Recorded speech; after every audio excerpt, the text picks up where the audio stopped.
Everyone says they want balance. Everyone says they want fulfillment. But most people live in a constant state of conflict, pulled in different directions, overwhelmed by responsibilities, chasing goals that don't even feel aligned with who they really are. They move through life, checking boxes, hitting milestones, meeting expectations. But deep down, there's a quiet ache, a sense that something is missing, that they're doing everything right on paper, and yet something still feels off.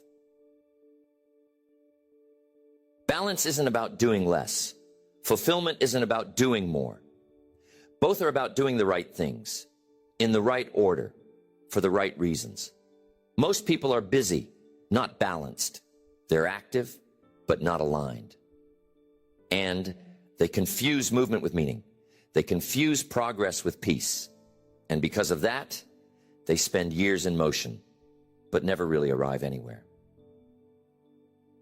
The truth is, balance isn't something you find. It's something you build. It's something you decide. Fulfillment doesn't appear out of thin air. It's a result. It's a product of living in harmony with your values, your purpose, your energy, your truth. And most people never experience it, not because it's impossible, but because they never stop to define it for themselves. They chase someone else's idea of success. They follow someone else's rhythm. They take on responsibilities that aren't theirs. They say yes when they mean no. They ignore what they need in order to meet what someone else expects. And over time, that disconnection creates dissonance, a subtle tension that shows up as burnout, frustration, emptiness, anxiety. But it doesn't have to be that way. You can create a life that feels whole, a life where ambition doesn't cancel out peace, where growth doesn't come at the cost of your soul, where you can win in your work without losing in your health, your family, your mental clarity. It's not a fantasy. It's a framework, and it's built on choices, habits, and awareness. Because the truth is, balance and fulfillment are not things you chase. They are things you create through clarity, intention, discipline, and alignment. And if you don't choose those things on purpose, your life will choose for you. Your time will be taken. Your attention will be hijacked. Your energy will be drained. And one day you'll wake up and realize you built a life that looked successful, but didn't feel successful. You deserve more than that. Not just more achievement, not just more comfort. You deserve depth. You deserve peace. You deserve to feel whole, and you can. But it won't happen by accident. It won't happen by default. It will only happen when you make it happen. When you decide that balance is not optional, that fulfillment is not a luxury, that your life is not meant to be a race you suffer through. It's meant to be a journey you build with meaning. This is not about lowering your standards. It's about raising them. It's about refusing to succeed in one area while collapsing in another. It's about expanding what's possible, not just professionally, but personally, emotionally, spiritually. Because the people who live the most complete lives are not the ones who had the most time or the fewest problems. They're the ones who mastered the art of living well. They knew how to create margin. They knew how to protect their energy. They knew how to say no to what didn't align and yes to what mattered most. They knew how to show up for the people they loved without losing themselves. And they knew how to build a life that wasn't just full, but fulfilling. That's what this is about. 8 ways to create balance and fulfillment. Not abstract ideas, but real practical principles that you can live by. Principles that will give you clarity, that will help you reset, that will allow you to take control again. Because no matter how busy your life is, no matter how much pressure you're under, No matter how far off track you feel, you can rebuild, you can recenter, you can create something better. The first way to create balance and fulfillment in life is to get brutally clear on your values. Not the values you think you should have. Not the values someone told you to care about. Your real values. The ones that matter when no one's watching. The ones that guide your decisions when things get hard. The ones that define whether or not you feel proud of how you're living your life. Most people don't live by values. They live by default. They react to life. They adjust to pressure. They conform to whatever's in front of them. They become experts at survival, but forget how to lead themselves. And because they never stop to define what matters most, they spend their lives chasing everything but what they truly care about. That's where imbalance begins. When what you do doesn't match what you believe. When the way you live doesn't reflect the things you say are important. That gap creates stress, fatigue, burnout, anxiety. Not because you're weak, but because you're out of alignment. If you say family matters, but you're never home, you feel it. If you say health matters, but you haven't made space for it in years, you feel it. If you say integrity matters, but you compromise it for convenience or comfort, you feel it. That tension doesn't always show up as guilt. It often shows up as emptiness, as a quiet voice that says, something's off. You don't need to be perfect. You don't need to get everything right.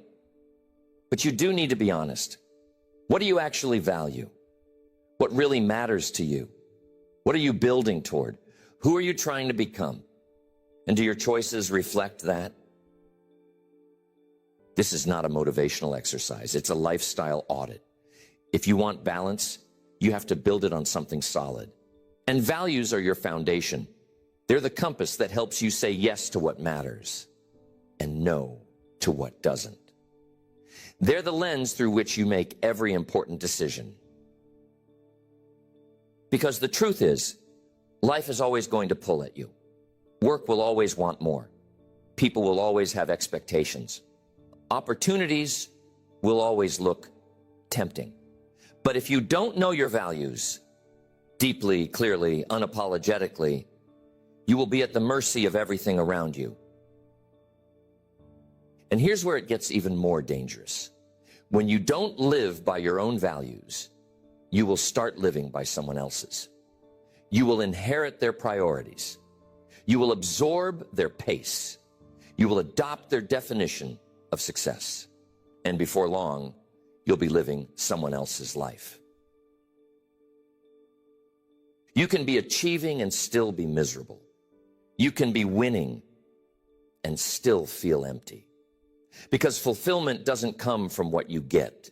It comes from who you are when no one is looking. And if you're not proud of that person, no achievement will ever fill the gap. So define your values, not just in words, but in behaviors. What does it look like when you live them out? What gets sacrificed to honor them? What boundaries do they create? What commitments do they demand? Because values are not about comfort. They are about clarity. They are the filter you run everything through. If peace matters to you, stop chasing chaos. If family matters, stop pretending 100-hour weeks are a badge of honor. If health matters, stop putting it at the bottom of the list. If honesty matters, stop letting little lies slide just to make people happy. Because every time you compromise a value, you fracture your sense of wholeness. Wholeness is not about perfection. It's about integrity. And integrity is when your inner life and your outer life are aligned. When what you do matches what you say. When your actions and your convictions are walking in step. You won't always get it right, but the point is not perfection. The point is alignment. You will feel better falling short while honoring your values than you ever will succeeding by abandoning them. You will be more alive when you're broke, but in alignment than you ever will be rich, but disconnected from what matters. Values bring clarity to every area of your life. They help you design your schedule. They help you choose your goals. They help you evaluate your relationships. They help you decide where your energy goes. They simplify everything, because once you know what matters, you stop wasting time on what doesn't. And clarity is freedom. When you're clear on your values, you don't need to please everyone. You don't need to justify your boundaries. You don't need to compare yourself to people running a race you never wanted to join. You know what game you're playing. You know what winning looks like. And that clarity is what allows you to show up fully, without guilt, without shame, without apology. But clarity doesn't come passively. You have to carve it out. You have to step back from the noise. You have to ask yourself real questions and give yourself honest answers. What season of life are you in? What matters most right now? What matters always? What do you need more of? What do you need less of? What are you willing to walk away from to create something better? And once you have those answers, once you've written them down, spoken them aloud, owned them, then you begin to rebuild slowly, intentionally, from the inside out. You rebuild your routine. You rebuild your energy. You rebuild your habits. And every piece of your life starts to reflect your truth. And that's where balance begins. Not in a perfectly distributed calendar, not in having equal time for everything, but in knowing that the time you are spending is going to what matters most. That your days are not random, that your choices are not reactive, that your life is not a blur of responsibilities you never questioned. Fulfillment comes from living in alignment. Balance comes from clarity. And clarity begins with values. Define them, anchor to them, build your life around them. Because the moment you stop living by accident and start living by design, you reclaim control. And when you have control, everything changes. Creating balance and fulfillment in life requires more than knowing what matters. It requires guarding your energy like it's your life. Because in many ways it is. Your energy is your power. It fuels your decisions, your discipline, your relationships, your creativity, your clarity. And yet most people give it away without a second thought. They wake up and start reacting. Their day begins with noise, with obligations, with other people's problems, with the television, with emails, with crises they didn't create but feel responsible for managing. And before they've even taken a breath for themselves, their energy has already been hijacked. They spend their time doing things they don't believe in for people they don't respect, on schedules they didn't design. And they wonder why they feel depleted. They wonder why they're tired at the end of the day, even if they didn't accomplish anything meaningful. They wonder why burnout keeps knocking, no matter how much they rest. It's not always your schedule that's the problem. It's how your energy is being spent. You can have a full calendar and still feel energized if what you're doing aligns with your mission. But you can have an empty day and still feel exhausted if everything you do feels out of sync with who you are. Energy management is not just about sleep or rest. It's about boundaries. It's about alignment. It's about being honest about what drains you, what fuels you, what renews you, and what breaks you down. And then making decisions that honor that truth, even if it makes other people uncomfortable. You cannot create a fulfilling life while constantly violating your own needs. You cannot stay balanced while you're saying yes to everything. You cannot stay grounded if every time you feel tired, you tell yourself to push harder instead of asking why you're running on empty. You need boundaries, not because you're selfish, but because you're responsible. You need to protect your morning, not because it's sacred, but because it sets the tone. You need to say no, not because you're rude, but because you're committed. You need to honor your energy, not because you're fragile, but because you're focused. Start with the basics. Who do you give your time to? Who gets your best hours? What kind of conversations are you having every day? Are they lifting you up or pulling you down? Are they sharpening you or dulling your edge? Are they aligned with your growth, or are they a disguise for procrastination, gossip, complaining? What do you consume? The things you read, the words you hear, the messages you repeat to yourself. Every input affects your output. Garbage in, garbage out. Wisdom in, clarity out. Discipline in, momentum out. What you feed your mind determines how your mind operates. Then look at your habits. How do you begin your day? Do you start with intention or with noise? Do you command the first hour or give it away to distractions? Because that first hour isn't just time, it's your foundation. It's when your nervous system calibrates. It's when your focus sets in.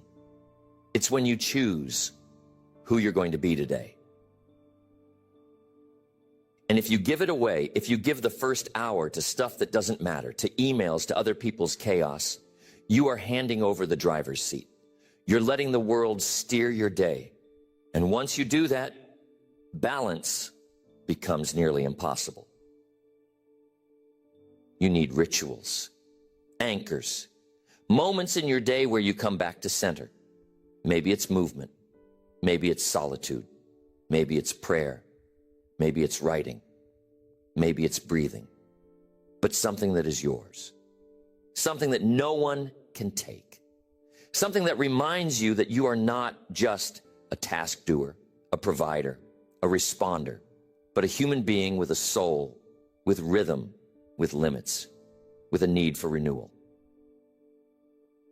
And no, that doesn't make you weak. It makes you wise. Because strength without recovery is a short game. It burns bright, then burns out. But strength with rhythm, that lasts. That endures. That creates something sustainable, something real. You don't have to be exhausted to be effective. You don't have to be overextended to be accomplished. You don't have to be everything to everyone in order to feel worthy. You can protect your energy and still be powerful. You can rest without guilt. You can say no without apology. You can choose calm without sacrificing progress. Because energy is not just about doing more. It's about doing the right things with the right intensity at the right time. It's about cycles, peaks, recovery, focus, disconnection, reflection. And if you don't design your life to honor those things, you will eventually pay the price. Burnout doesn't usually come from doing too much. It comes from doing too much of the wrong things for too long, without support, without margin, without meaning. And balance isn't about doing less. It's about eliminating what doesn't belong. So take an honest inventory. What are your top energy drains? Which ones are you tolerating because you're afraid of conflict? Which ones are you justifying because you've convinced yourself it's temporary? Which ones are stealing from your family, your health, your peace every single day? What would change if you cut that out? What would change if you protected that space? What would change if you stopped sacrificing yourself for the sake of appearances or approval or obligations that were never yours to carry? You're not here to live tired. You're not here to barely make it. You're not here to burn out on the way to success. You're here to live well, to live full, to live present. And that begins with protecting the very thing that fuels everything else, your energy. One of the greatest enemies of balance and fulfillment is not chaos. It's disconnection. Disconnection from yourself, from your inner voice, from your purpose, from the present moment. Because when you are disconnected, even a peaceful life feels heavy. Even a simple day feels chaotic. Even when you're surrounded by people, you feel alone. People think imbalance is always about time, that if they just had more hours in the day, everything would make sense. But more time doesn't fix a life that's out of alignment. You can clear your calendar and still feel buried. You can go on vacation and still feel restless. Because the exhaustion isn't always physical, it's emotional, it's spiritual. It's coming from a life that's out of sync with your soul. You have to learn how to reconnect, not just with your goals, but with your truth. You have to know who you are underneath all the noise, underneath all the roles you play, underneath the expectations, the titles, the ambition, the hustle. Beneath all of that, there is a core, a voice, a rhythm, a truth that does not scream, but it speaks. And when you stop long enough to listen, you'll hear it.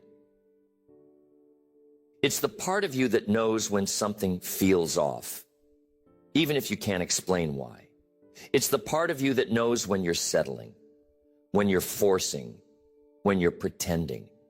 And it's the part of you that will stay quiet for years, but never disappear. It will whisper until you finally decide to listen. The problem is, most people never give themselves space to hear it. They fill every moment with noise, with distraction, with activity, with entertainment, because silence is confronting. Stillness is revealing. And when you slow down, the truth has room to surface. But if you want a life that feels balanced, not just looks balanced, you must create time for reconnection. That doesn't mean you disappear from your responsibilities. It means you stop disappearing from yourself. It means you carve out space to be honest, to check in, to remember who you are and what you want. You need reflection. You need solitude. You need quiet time that isn't about productivity. That isn't about output.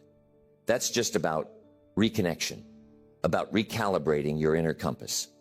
Because if you don't reconnect with yourself regularly, you will keep drifting. And the longer you drift, the harder it is to remember where you're even trying to go. Reconnection doesn't always mean big answers. Sometimes it's just space to breathe, to think, to feel, to grieve, to dream. Sometimes it's not about solving a problem. It's about remembering that you're a person, not just a machine, that you are not just what you produce, that you don't have to earn rest, that your worth isn't measured in check marks. When you create that space, you begin to soften. You begin to come home to yourself. And from that place, decisions become clearer. Pressure feels lighter. Clarity begins to return. Because now you're not just reacting to life. You're responding to it from a place of wholeness. So ask yourself, when was the last time you sat with yourself without an agenda? When was the last time you checked in without judgment? When was the last time you got honest about how you're doing, really doing, not how you say you're doing to keep the machine running? This kind of connection takes courage, because when you sit with your truth, you'll see things you've avoided. You'll feel things you've pushed down. You'll remember dreams you stopped pursuing. And all of that can feel like a lot. But it's not weakness. It's the start of alignment. It's the beginning of clarity. And clarity gives you power. It shows you where you've been performing, where you've been numbing, where you've been pretending you're fine when you're not, where you've said yes out of fear, where you've been overcompensating to avoid vulnerability. And when you see those things, not with shame, but with compassion, you can begin to shift. And you must shift. Because if you don't reconnect with your truth, your life will always feel divided. You'll achieve but not feel it.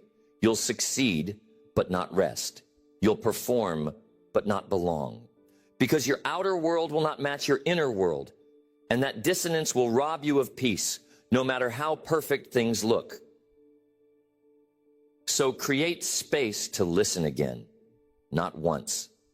Not just when you hit burnout, but consistently. Build rhythms into your life that force you to slow down, that invite you to breathe, that remind you to ask the questions that matter. Not, what should I be doing? But who am I becoming? Not, how much more can I take on? But what needs to be released? Not, what will they think? But what do I believe?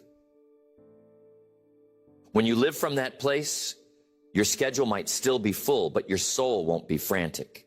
You'll still work hard, but it won't feel like you're running from something. You'll still pursue goals, but you'll stop needing them to prove something.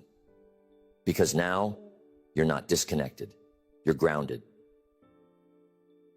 And grounded people are balanced people. They know their limits, they know their values, they know how to keep showing up without constantly burning out. Not because their life is easy, but because they are living in alignment.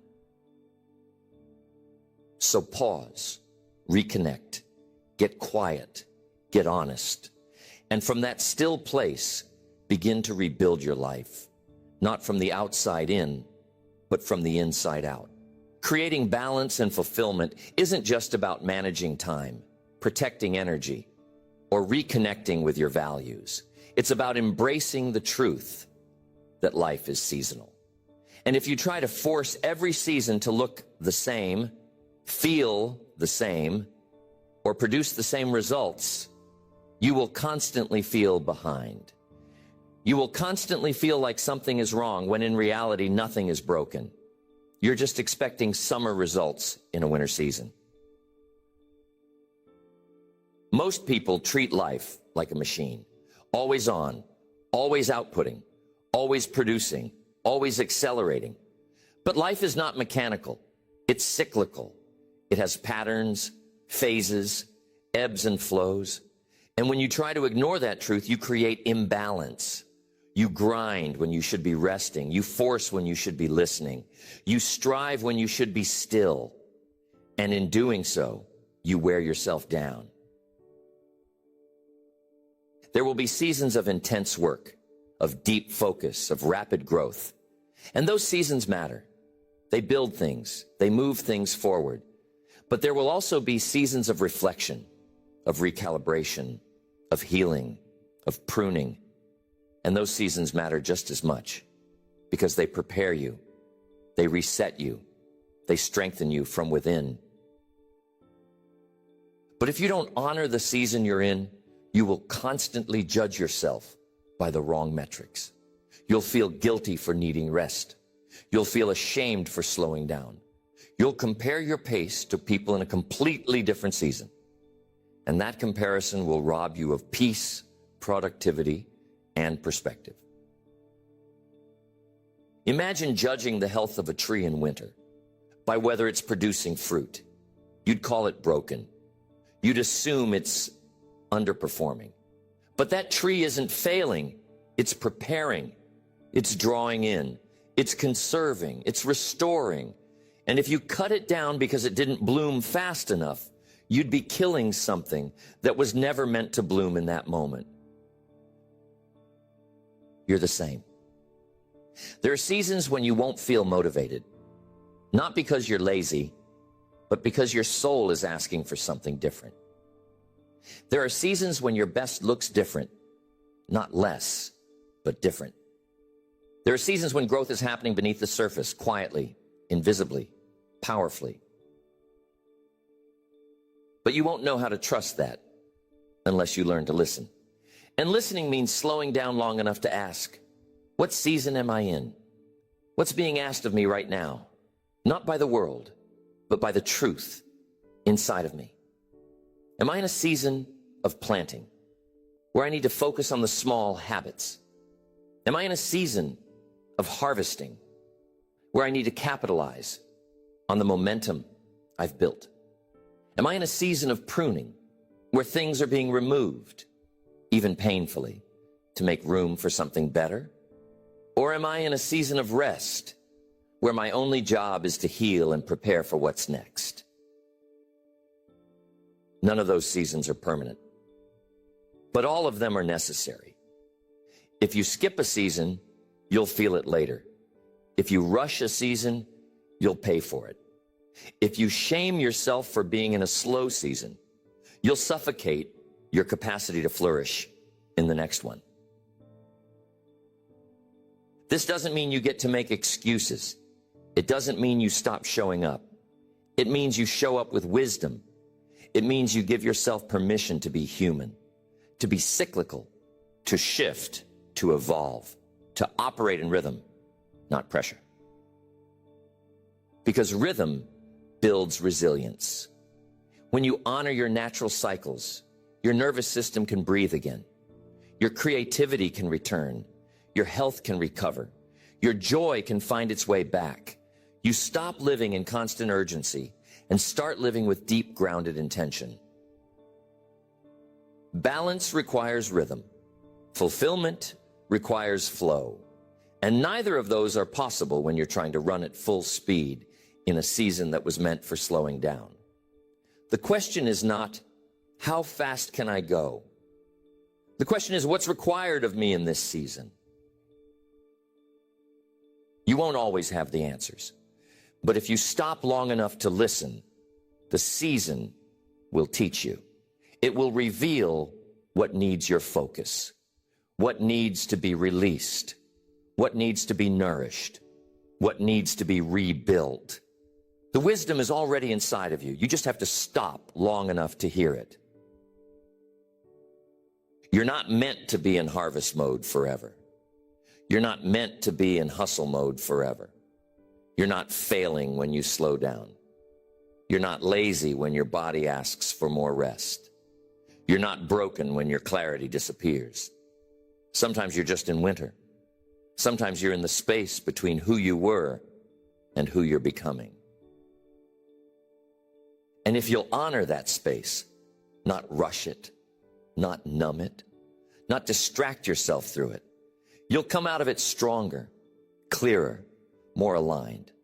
Because the version of you that's being built in the quiet seasons is often the most powerful one. So pause, breathe, listen. Stop trying to live every month like January. Stop punishing yourself for not blooming in a pruning season. Stop treating rest like weakness and start honoring the intelligence of your own rhythm. That's how you create balance that lasts. Not by forcing the same pace all year long, but by learning to live in cycles. By working with yourself, not against yourself. By honoring the natural wisdom in your life, your body, your spirit. If you want to create true balance and deep fulfillment in your life, you must stop chasing control and start building flexibility. Most people think control equals safety. That if they can just organize every detail, map out every outcome, and anticipate every challenge, they'll finally feel peace. But that's not peace. That's anxiety dressed up as strategy. That's fear disguised as planning. Control feels safe, but only until life doesn't cooperate. Only until things shift. Only until your carefully arranged plan collides with an unpredictable world. And when that happens, when your illusion of control falls apart, you feel lost, powerless, overwhelmed. Not because the situation was impossible, but because your identity was attached to certainty. But real peace doesn't come from certainty. It comes from capacity, from knowing you can adjust, from trusting that no matter what happens, you'll find your way through. That's what creates balance, not rigidity, but resilience. Not forcing life into a shape, but learning how to flow with its movement without losing yourself in the process. Fulfillment comes from movement, not from perfection. And the people who build the most complete lives aren't the ones who had the most perfect plan. They're the ones who knew how to adapt. They knew how to pivot without losing purpose. They knew how to bend without breaking. They knew how to loosen their grip when life demanded it and tighten their focus when opportunity arrived. So what does flexibility look like in a balanced life? It looks like making plans, but holding them lightly, setting goals, but leaving space for divine redirection, creating structure, but not worshiping it, moving with intention, but leaving room for surprise, for growth, for learning. It means learning how to shift gears without shame, how to recalibrate your pace without guilt, how to say, this was working, but it's not anymore. And that doesn't make me inconsistent. That makes me wise. Because if you stay married to a strategy that no longer serves your season, you're not being committed. You're being stuck. Flexibility is not about giving up. It's about staying in the game long enough to win. It's about adjusting the path without compromising the destination. It's about knowing the difference between persistence and pride. One keeps you grounded, the other keeps you blind. The world is going to change. People will change. Circumstances will shift. Your energy will fluctuate. Your roles will evolve. And if you refuse to evolve with them, if you keep trying to live today with yesterday's framework, you will suffer. You will burn out. You will feel like everything's falling apart, when in reality, everything is just trying to shift into a new pattern.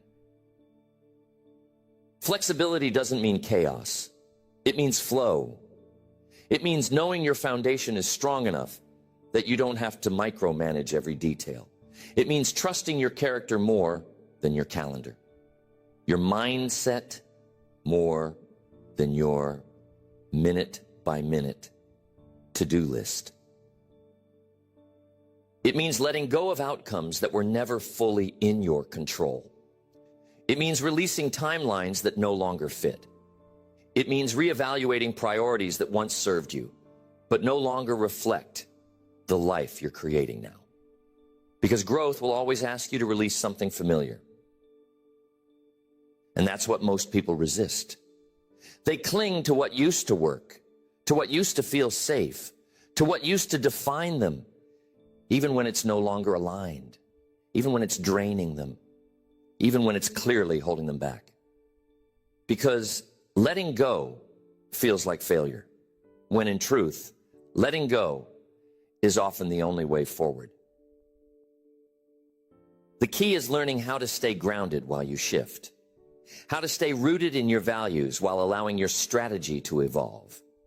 Because if your identity is built on who you are, not what you do, you can change direction without losing your center. You can evolve without unraveling. You can pivot without panic. You have to know the difference between what's essential and what's temporary. Your purpose, that's essential. Your character, essential. Your standards, your values, your mission, those are the roots. But how you express them, that can evolve. That can shift. That must shift if you want to stay balanced and fulfilled over time. Because what worked for you 5 years ago might be hurting you today. What gave you structure in one season might be suffocating you now. What motivated you at one stage might no longer be enough. And if you're unwilling to pivot, unwilling to listen, you'll get stuck, not because you didn't have the capacity, but because you didn't have the humility to change. So ask yourself, where have I become rigid? What am I clinging to out of fear? Where do I need to loosen my grip? and allow something new to emerge? Where have I confused control with clarity? Where have I confused routine with identity? The more honest you are with those questions, the more freedom you'll create. Because balance isn't just about standing still. It's about moving in rhythm. And you can't move if you're frozen by perfectionism. You can't move if your life is so tightly wound that one change ruins everything. Let go of the illusion that you have to get it all right. Life is not a rigid staircase. It's a spiral. You're always returning to the same lessons, just at a deeper level. You're always refining, adapting, maturing. And the people who thrive are the ones who give themselves permission to evolve. So hold your vision tight, but hold your plans loosely. Stay committed to your goals, but flexible in your methods. Trust your direction, but be willing to adjust your pace.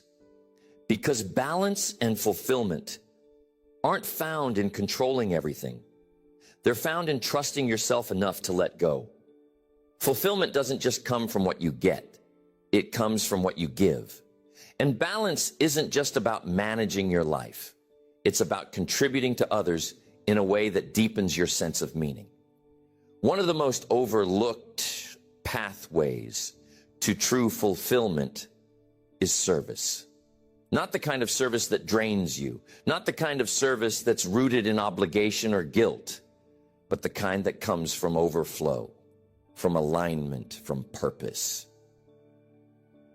There's a reason why people who serve others from a place of authenticity often report higher levels of happiness. When you serve from your strength, you expand your soul. When you serve from your gifts, you reinforce your identity. When you serve from your truth, you grow your impact, and impact is one of the deepest sources of fulfillment.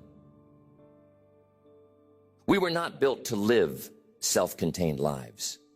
We were not designed to spend our days thinking only of ourselves. We were wired for contribution, for connection, for legacy. And when you ignore that wiring, you may build success, but it will be empty. You may achieve your goals, but they'll feel hollow. Because success without service is achievement without meaning. That doesn't mean you give everything away. That doesn't mean you sacrifice yourself in the name of helping others. Real service doesn't diminish you. It multiplies you. It nourishes you. It awakens something inside of you that no amount of personal gain can replicate. But for service to bring fulfillment, it must be rooted in authenticity. You must serve from alignment, not from performance. You must give because it's an extension of who you are, not because it's a strategy for validation. The moment service becomes about how it looks instead of how it feels, it starts to fracture your center. So ask yourself, where am I giving from? Is it from a place of joy or a place of fear? From a place of truth or a place of performance? Am I doing this to contribute or to be seen? To express my soul or to earn my worth? Because when you give from the right place, you don't burn out. You burn brighter. You feel more alive, more connected, more whole. Not because you're being praised, but because you're being useful. You're being true. You're being the kind of person you can be proud of when you lay your head down at night. Service brings perspective. When you focus only on your own problems, your own stress, your own goals, your world becomes small. Your energy becomes self-contained. Your mind loops around the same worries. But the moment you reach out, check in on someone, offer encouragement, help carry someone else's burden, you create space. You break the loop. You lift yourself as you lift others. Fulfillment is rarely found in isolation. It's forged in contribution. And balance isn't always about subtracting. It's sometimes about adding something that gives your life greater weight and meaning. Not more pressure, more purpose. This doesn't require a stage. It doesn't require a platform. It doesn't require a perfect plan. Sometimes service is checking in with a friend. Sometimes it's showing up for your family when they're tired. Sometimes it's leading by example in silence. Sometimes it's being consistent when everyone else is inconsistent. Sometimes it's doing what's right when no one's watching and never needing credit for it. And that kind of contribution, that quiet leadership, is often what transforms lives the most. Not with speeches, but with presence. Not with grand gestures, but with reliability. Not with perfection, but with authenticity. Your life has power. Your voice, your story, your energy. Those are tools of transformation, but you have to use them, not for applause, but for impact. Because the people who are most fulfilled are the ones who found a way to pour their life into something bigger than themselves. They realize that purpose isn't just a personal journey. It's a shared one. That your gifts weren't given just for your own gain. They were given so you could raise others, encourage others, heal others, challenge others, remind others. And when you live that way, you create legacy. You create ripples. You build something that outlives your schedule, your productivity, your metrics. You create meaning that cannot be measured in hours, dollars, or followers. Meaning that is felt, not counted. That's what service can do. That's what contribution unlocks. It gives your life a rhythm that no amount of personal success can replicate. It brings back your why when the what gets heavy. It centers you when the journey feels overwhelming. It reminds you that you are here for more than just checking off goals. You are here to leave people better than you found them. And that doesn't require perfection. It requires presence. It requires intention. It requires being willing to show up as you are and to pour out what you've got, even if it doesn't feel like much. Because sometimes your small offering is the exact thing someone else needed to keep going. So build your life with room for service, not as an afterthought, but as a pillar. Make space for giving, not just getting. Make space for impact, not just income. Make space for legacy, not just lifestyle. Because when you live that way, you don't just feel fulfilled, you become someone worth following. If you want a life of balance and fulfillment, you must learn how to manage expectations.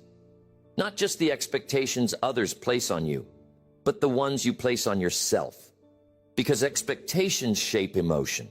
Expectations shape pressure.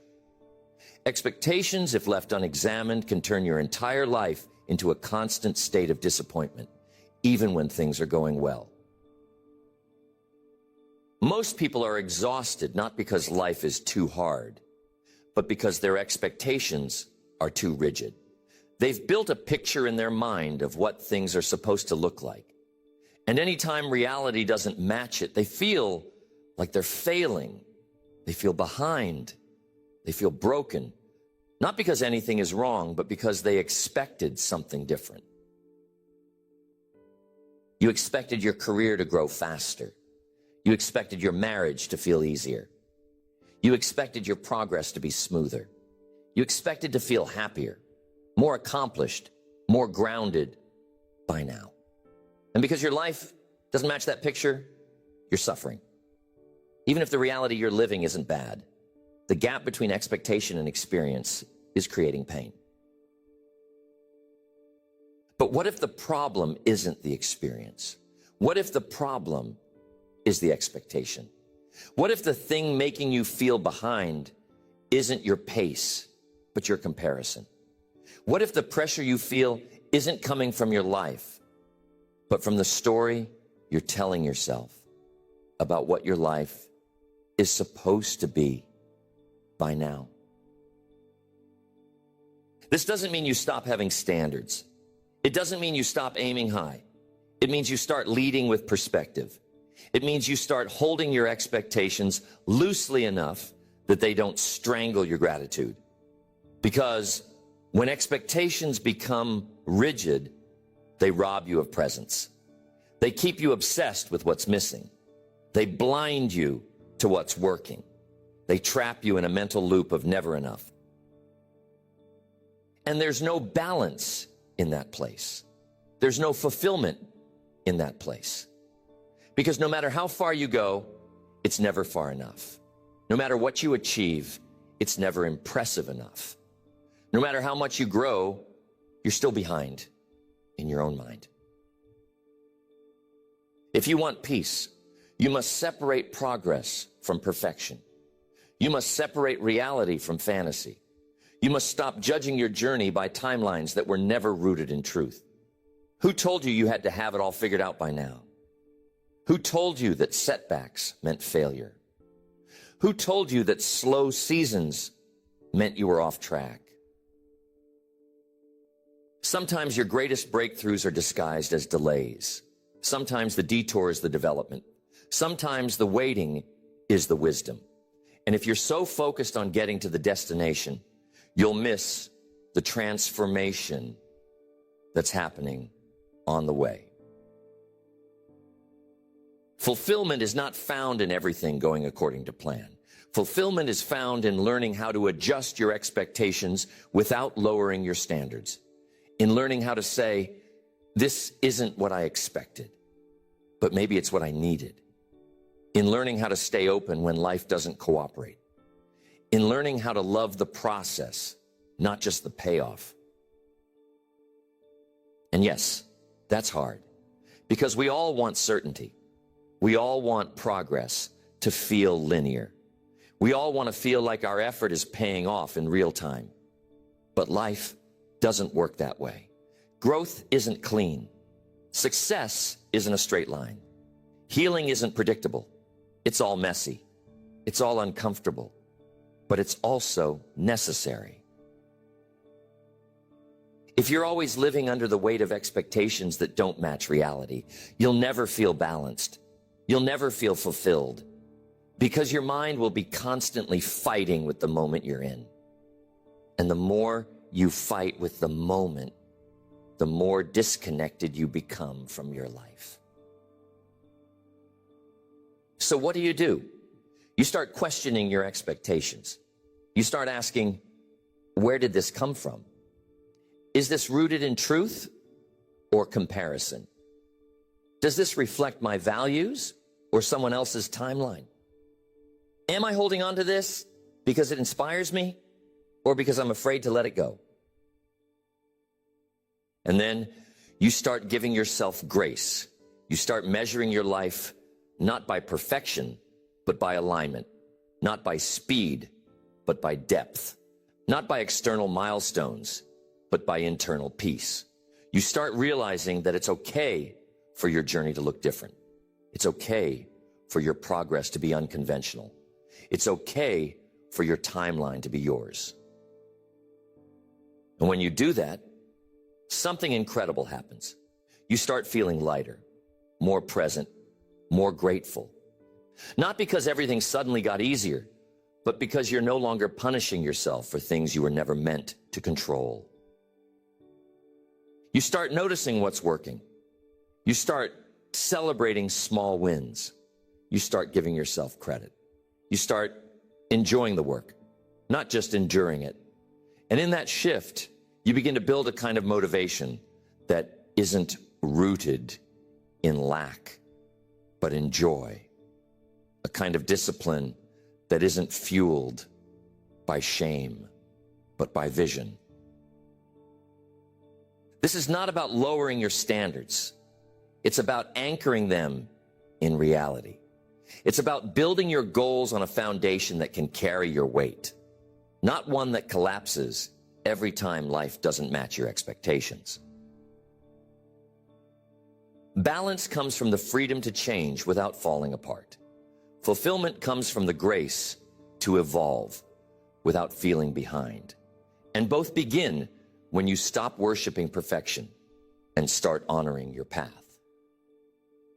If you want to create lasting balance and real fulfillment in your life, you have to master the art of being present, not just physically, but mentally, emotionally, spiritually. Because no matter how aligned your values are, no matter how carefully you've managed your energy, no matter how thoughtful your goals or generous your service, if you are not present for your life, you will miss it. Presence is not just a mindset.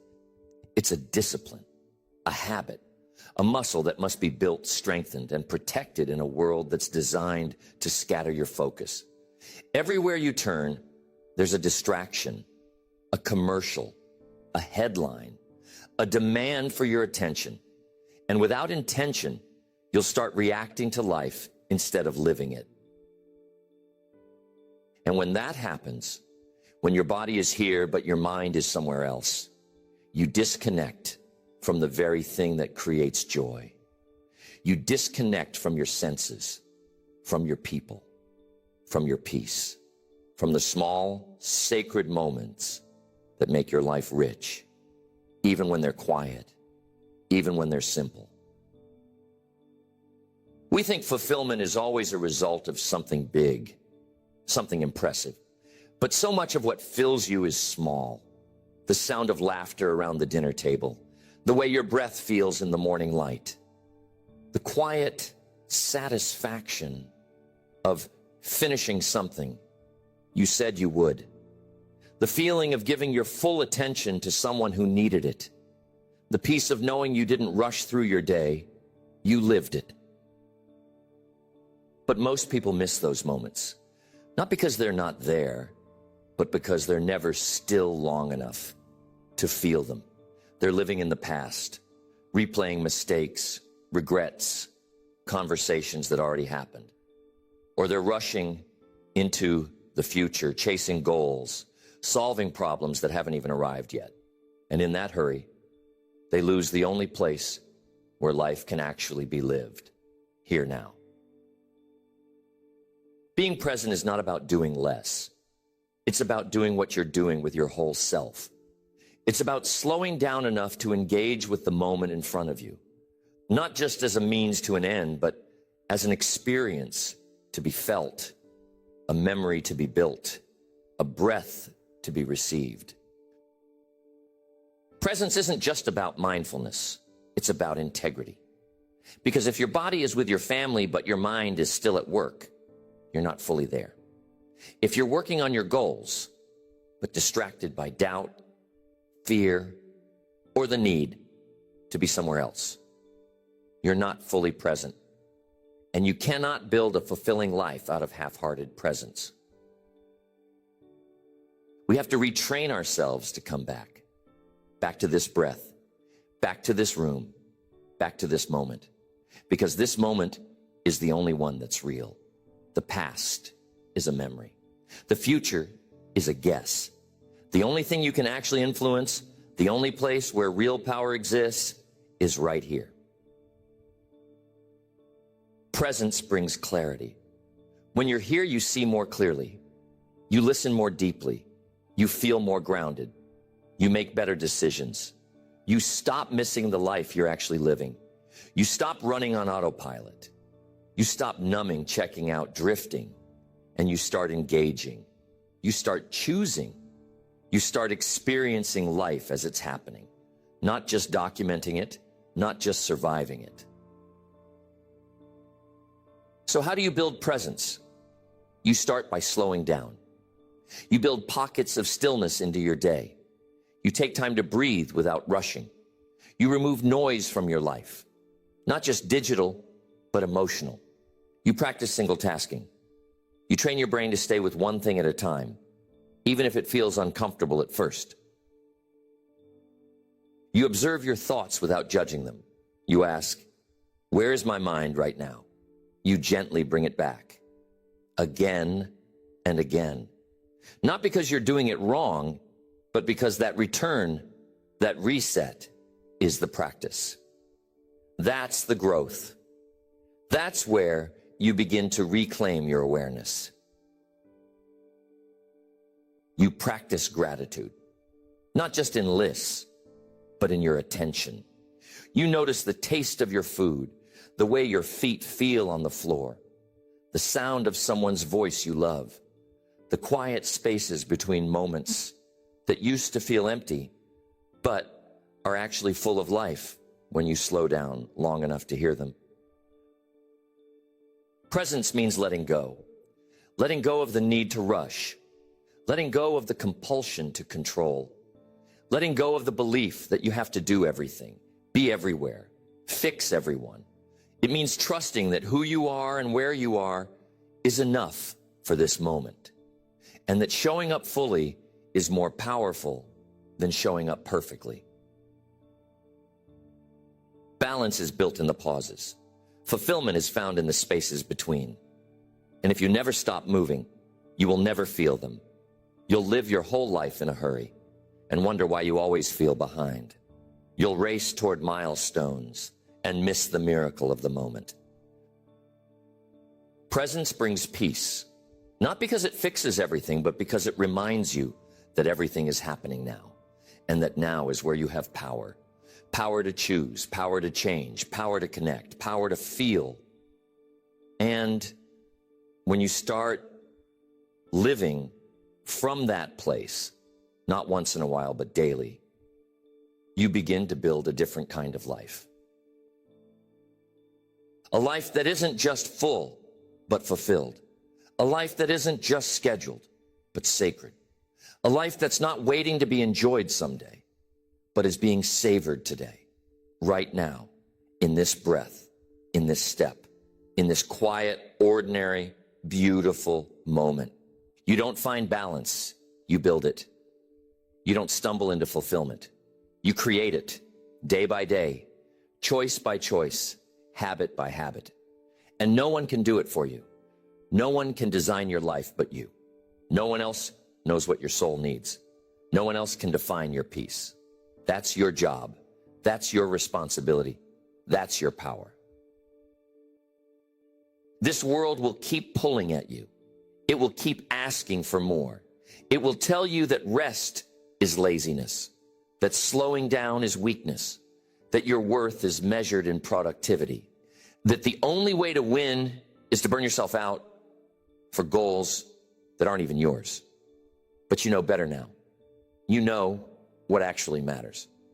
You know that real success is building a life that doesn't require you to escape from it. Balance doesn't mean everything is equal. It doesn't mean every day feels peaceful. It means you're aware, you're honest, you're grounded, you're making choices that reflect your truth, not your fear. It means you're no longer living on autopilot. You're no longer giving your life away to obligations you never chose. You're no longer sacrificing your peace for the sake of other people's comfort. And fulfillment doesn't mean your life is perfect. It means your life is aligned. It means your values match your behavior. Your goals reflect your heart. Your days carry meaning. Not every moment, but enough moments, enough clarity, enough presence, enough joy that you know you're not just surviving, you're actually living. So what does that look like moving forward? It looks like clarity. Clarity around your values, so you can filter every choice through what matters most. It looks like protecting your energy, not once in a while, but every day. Because your energy is what fuels your focus, your love, your creativity. Without it, nothing lasts. It looks like creating space to reconnect, not just when you hit burnout, but proactively, regularly. Building rhythms that bring you back to yourself, that help you hear your own voice again, that remind you that you're not a machine. You are a human being with a body, a spirit, a rhythm. It looks like honoring the season you're in, not fighting it, not rushing it, not judging it, just being in it, learning from it, letting it shape you, letting it teach you what no podcast or book or strategy ever could, because the wisdom of your own life is more powerful than anything you'll find in a headline. It looks like staying flexible, letting go when the plan no longer fits, pivoting when the old version of you is holding back the new one, loosening your grip on control and tightening your grip on trust. Because what matters most won't always show up how you expected. And if you're too rigid, you'll miss it. It looks like serving, giving, contributing, not to earn your worth, but because you've remembered it, because you're full, and because a life of meaning is built not just in what you build for yourself, but in what you help others become. It looks like managing expectations, evolving your timeline, letting go of the fantasy of what your life was supposed to be, so you can fully step into the one that's trying to grow right in front of you. The one that's quieter, slower, maybe even simpler, but more honest, more beautiful, more you. And it looks like being present, really present, because life is not happening later.